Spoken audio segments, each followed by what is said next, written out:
When you go to raise money for your business, you're likely to face two categories of funders.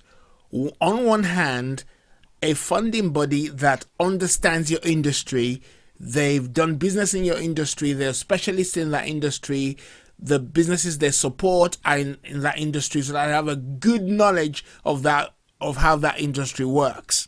That's the first type of funder. The second type of funding body you're likely to meet, or a bank manager or anyone else you're likely to meet, or even a business angel you're likely to meet, is a funding a body that has no clue about your industry. They don't have a clue. They just think it sounds interesting and they want to make money.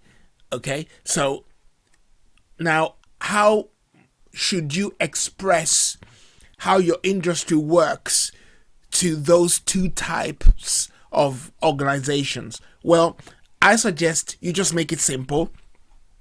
There's a saying that if a 7-year-old, that a 7-year-old should be able to read your plan and understand it, or your grandma should be able to read your plan and understand it. If your grandma cannot read your plan and understand it, then really you're missing something, and you're missing out on raising money for your business. So you got to make it simple. You've got to when I read some business plans sometimes from different industries, they use so much jargons in it that, unless you're from that industry, you don't really understand how the business is supposed to make money. And you're always looking, okay, I hear your idea, but how does this idea translate to money? How does the business generate funds? How is the idea going to be marketed? Those are the simple things that need to come out when you're talking to a funder. Okay, this is the idea. This is how the industry works. This is how you're going to promote your own business. And this is how it's going to make money. This is how much it costs. And this is how much you sell it for. And this is the profit. And that's what they want to know. If you're unable to translate or transmit those kind of simple, straightforward, ideas on how the business works, then, you're likely to get the money. And I'll tell you a secret. Funders don't like looking stupid. They don't like looking like as though they're ignorant. So they just say, well, you know what, we're not interested, because they're not going to tell you, So understand this and use it to your advantage. Use stories. Use like common examples. If you're starting a motor mechanic shop, don't start talking about pistons and stuff like that. And we don't understand that. We just want to know that, that thing in the engine makes the engine work. That's what we know. Okay.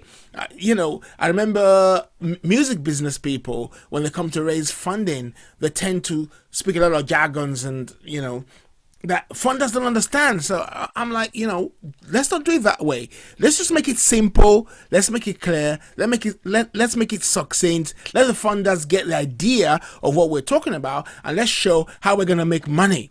Okay, let's show how much it costs and how we're gonna make money and how we're gonna be able to pay back that money. Okay, once you are clear on those things, which should be in your business plan anyway, you are halfway there to getting the funding that you want. So let me recap.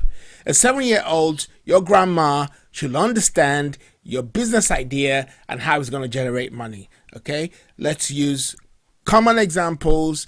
And finally, let's use stories sometimes also, but use limited amount of jargons in your plan, especially if you're talking to a funding body that does not generally operate within your industry, but they have money to give you, and that's what you want. You want somebody who's going to support you, give you the money that you want, and help you ensure your business takes off.